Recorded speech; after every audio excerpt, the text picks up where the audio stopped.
Hei tai kong chuk tha hi kan lak bel le lok nge hei ta hian parapet a oma tlai chen hi an siam to na nu min thavek ani a fur le hun po nga hlel om lo khopin tlai po hi che thla ni ma se tlai khuan a mun zol deuh hlek tlai hin oma hei tai ta hian hei hian dang ve deuh nge moni ma se a che thavek a hnuai tang khon che thla a ni bera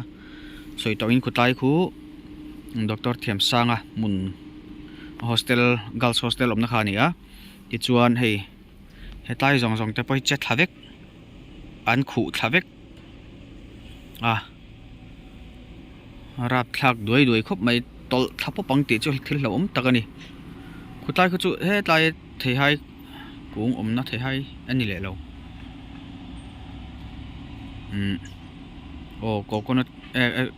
ti ku vara kung omna vel bor cho azol le daya ma se heng lai jong hi chet na nu ve kan ti kha kan soi lang le anga chuan hei fur vela po lo om tak tur chu ni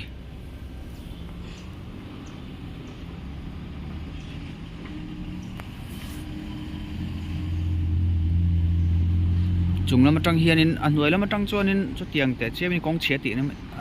kong chhia a khua a for lai na dia ka ti khani maya chung lama tang hi chuanin alo rap thla khop mai phim khur taka an khosak chungai ve don ni hetlai vel om te po